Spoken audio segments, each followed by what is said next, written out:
Assalamualaikum dan selamat kembali ke Sembang Otomotif. Kalau episod terakhir kita panjat genting dengan Dongfeng Box, sekarang kita nak turun balik pula. Hari tu kita cerita pasal benda-benda yang selamat-selamat lah. Hari ni kita turun, kita nak cerita pasal performance. Hari ni driver kita ialah Mr. Joe. Ya, hai. Kita akan cakap nanti kita turun cakap lagi performance. Macam mana dia punya handling semua kita akan cakap. Kalau you nak tahu macam mana kereta ni, kalau turun genting, sedap ke tak sedap, kita tengok sampai habis.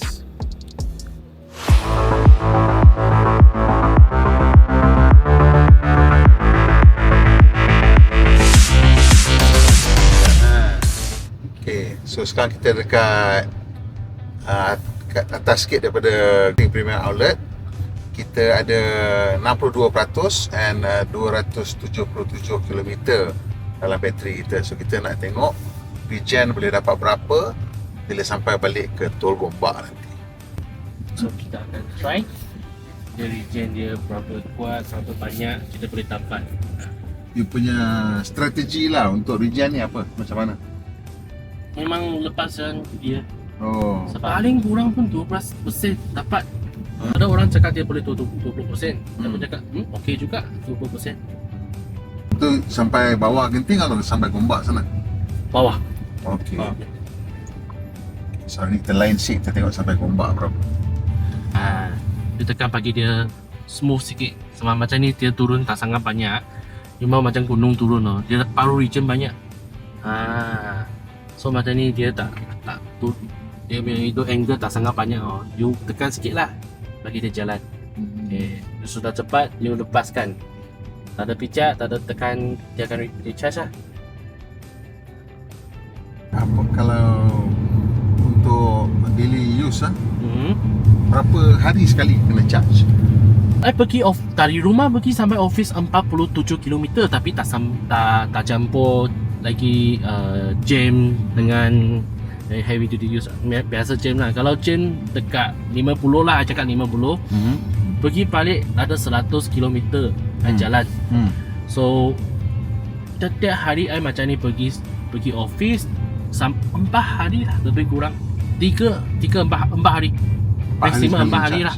So is memang compare yang kita cakap 430 punya itu kilometer, cakap CRTC memang betul punya. Tapi you jangan speed up lah. I biasa 80 sampai 80 90 itu speed saja. Alright. So kalau you charge di rumah atau you charge di luar? I charge kat rumah saja. Oh, you ada wall box lah. Tak ada wall box. Ha? Tak ada wall box. Tak ada wall box. You charge di luar aja. I charge kat itu 3P socket saja. So kalau bila you start charge di rumah, you punya bil elektrik naik kan? Memang naik. Berapa peratus, berapa ringgit dia naik tambah? So satu hari you pergi balik 80, 90 km, 100 km macam tu lah. 90 sampai 100 lah. I sudah kira 1 bulan. Depends on kalau you charge memang yang itu KMP cakap Jumaat, Isnin 10 malam sampai petang pukul 2. Dia memang murah sikit. I 1 bulan charge tak sampai 200 sikit. Tak sampai 200. Tak sampai 200. So Joe, yes. You jual kereta elektrik saja atau you pun pakai kereta elektrik? I pun pakai kereta itu. You pakai kereta ni lah? Yes. So you dah berapa lama pakai box? Sudah mau dekat 1 tahun. Okay, so 1 tahun you pakai pergi balik kerja je lah, tak pergi jauh lah? Ada pergi jauh. I pun ada outstation dekat. Oh. Ada, Selalu outstation? Selalu outstation. Yes. Setiap bulan I ada pergi Penang. Sekarang end years I pergi Muar Johor sana. Okay.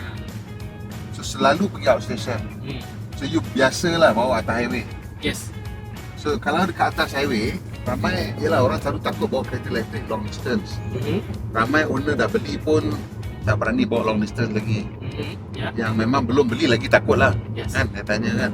So apa you punya advice lah? Ini pun serupa macam kereta biasa saja. Hanya orang cakap dia punya bateri sangat cepat habis. Tapi depends how you drive lah. Okay. Kalau you drive memang dalam 100, 110, dia memang ngam-ngam dia YouTube kilometer speed. Orang cakap juga takut lah, highway mungkin charger tak banyak. Betul ke? Tak. sebab sekarang tiap-tiap highway petrol station memang pun ada EV charging station ni ya. Tak macam orang cakap tak sangat banyak. Kalau you cakap you pergi Kuantan memang kurang sikit lah, Kuantan Terengganu kurang sikit, tapi tak apa. Itu tempat dia pun ada charger. You know, kira you punya berapa jauh nak pergi, you arrangekan you punya itu nak pergi sampai mana charge lah. Alright. Kena planning sikit lah. Planning sikit. Dengan saya, for my experience, kereta ni memang cakap 30% sampai 80% 30 minit. But I boleh beritahu you 50% sampai 80% lah, tak ada orang cakap ni ya. For my experience, I bagi you tahu 10 minit. Macam mana 10 minit? You masuk, I sampai petrol station 50% lah. I charge, bila pergi tantas, beli air, semasa saya naik ya, 10 minit lah, 80%. Ini yang betul ni, for my experience. Alright. So, bila orang cakap perlu banyak masa untuk charging, tak betul lah. Tengok you, bukan tak betul.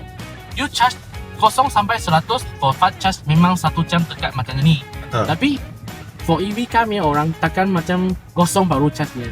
You Betul, macam betul. you wear headphone, you 0 baru charge ni. Tak lah. You 20% atau 50% you sudah mau charge. Ya, ya. Kalau charge 50% you charge sampai 80% yang kereta ni 10 minit je for DC charging. Betul. Saya punya pengalaman pun sama juga sebenarnya. Bila kita berhenti, kalau kita dah planning betul-betul, Yes. maximum I think 15 minit lah. Yes. 15 minutes is. Kalau unless kita pergi macam tempat itu tiba-tiba banyak kereta, mungkin kena tunggu sikit. Yes. Ataupun kita pergi macam dekat Ulu Bernam, ada 3 charger and semua pun penuh, so dia tak boleh bagi banyak power. Okay, kena tunggu lama sikit lah. But otherwise, I think 15 minit lah. Dia top up lah, kena planning untuk just top up sikit. Saya punya pengalaman kalau pergi Penang, saya selalu top up dekat Bukit Gantang. Bukit Gantang. Ada satu Caltex tu. The old charger, very old charger. That's one of the oldest charger in the country lah. Charge EV punya dekat Bukit Gantang. Tapi you dari mana pergi mana? Dari KL, let's say saya nak pergi Penang. Kalau saya bawa 115, 120 like that. And then I sampai Bukit Gantang, I will have about 19%. 19-20% like that lah. 21 maybe, 22. Then I charge there for 15 minutes. Dan I sampai lah. Kalau saya nak pergi Alostar, then I pergi Bukit Gantang, I charge sampai 80% lah. Then I can make it to Sungai Petani or Alostar lah. That's tu saya punya pengalaman lah. And few cars lah I buat macam tu. Kereta ni saya pernah bawa balik sampai Sungai Petani. Sungai Petani? Ikut WCE. Oh, WCE. WCE. Ni So masa kita ikut WCE, the first charger is in Trong. ya. Kemudian Taiping lah. Yes, timing. Sekarang okey sebab Kuala Selangor sudah ada. Ya, betul. TNB baru buka Kuala Selangor. I think Manjung pun ada. Manjung dulu pun ada TNB. But sekarang dah ada lagi satu buka I think dekat sana. So WCE is for me a nice alternative lah kalau you jam dekat North South Highway. And kena charge sekali lah, one time charge and Trong, and then can sampai Sungai Petani lah. Sampai boleh. Betul dia cakap, saya suka kereta ni, dia punya strong point dia ialah range lah. Yes. 430 km tu I think antara yang besar lah for kereta around 70,000, 80,000.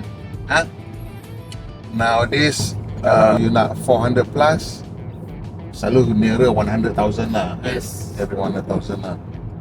So you can depends on, you boleh tengok lain brand punya harga dia memang 100 tapi memang tak sampai 400 atau 400 sikit saja. Tapi ini boleh 430. Ini harga memang kasih you full all the best give you.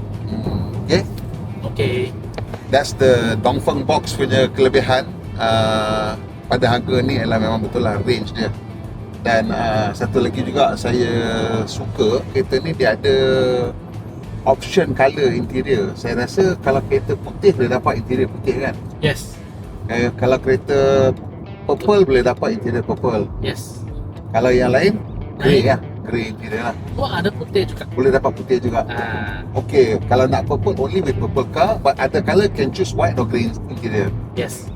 So kalau you nak minat interior yang warna terang sikit, yang lain pada yang lain, you ada option kat sini. So tak banyak yang bagi option colour interior. So they also give colour interior punya option, which is a nice touch lah. And kalau orang perempuan mungkin dia berminat dengan ciri ni lah. Dia ada sliding makeup tray yang juga kalau you berhenti, you boleh guna as a table untuk makan lah. So this is also a nice interesting feature dalam Dongfeng box. Okay, kita dah nampak dah tol Gombak tu around the corner aja. Tadi kita mula dekat atas 277 km, 63 ke 62% macam tu lah. Terus sekarang kita dah ada 302. According to Joe, dia kata kat sini dia estimate 305 lah maksimum. So dekat lah 302 dapat 68%, so naik 7%. And kalau saya tadi 277, that means you dapat 25 km and tambahan 25 km dengan hanya regen saja. Maksudnya you travel berapa kilometer daripada atas sampai sini, saya ingat dekat 40 km, tapi tambah dia punya range instead of depleting. So ini satu benda yang kita takkan boleh dapat dalam kereta jenis lain lah. Sama ada off-road ice sama tak boleh dapat, hybrid pun tak boleh dapat macam ni. Hanya dengan EV je you boleh dapat regen yang banyak. Okay, tu dia perjalanan turun daripada Genting tadi. Kita berjaya lah capai kita punya target untuk regen at least 20 km. We got around 25 km regen daripada atas sampai ke bawah. Sebenarnya regen ni dia banyak bergantung kepada kereta lah. Kereta besar dia selalunya boleh regen lagi banyak sebab bateri dia lagi besar and motor dia lagi besar, dia boleh tembak power masuk balik lah. So untuk kereta kecil macam Dongfeng Box ni dapat 25 km of regen daripada Genting sampai ke bawah, it's actually quite good. Quite impressive jugalah untuk the regen rate. Regen ni ada sikit benda yang tricky. Kalau saya memang ada peluang bawa banyak kereta elektrik, tapi saya tak memiliki kereta elektrik. Ada kawan-kawan yang memang memiliki kereta elektrik, dia cakap kalau you nak regen, nak dapat banyak, you bawa macam biasa je. You bawa macam biasa, then you just do the braking macam biasa, dan you akan notice yang you punya regen tu lebih banyak daripada you cuba bawa slow nak try dapat regen. I pun macam, ya ke tak boleh nak brain ni? Tapi ada juga pengalaman tu yang betul. Sebab bila kita bawa setengah kereta tu, nampak macam lagi laju sikit je bawa lagi banyak regen, especially kalau turun bukit lah. So regen is something yang you kena belajar sebab ini skill baru. You tak bawa kereta ais mana ada regen, tak ada regen, so skill baru. And Abang Joe kita dah banyak kali dia dulu pun kaki naik genting juga ni. Saya tengok macam kaki naik genting ni. So dia pun tahu corner-corner semua. And that's how you kena bawa kereta elektrik lah.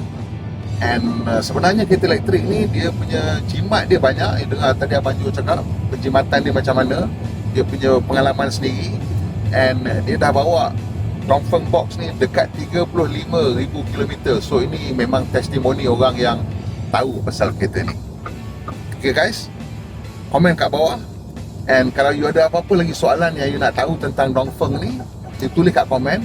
Nanti kita akan cari experts, pengalaman orang yang lebih pengalaman dengan kereta ni, dan kita akan buat video baru.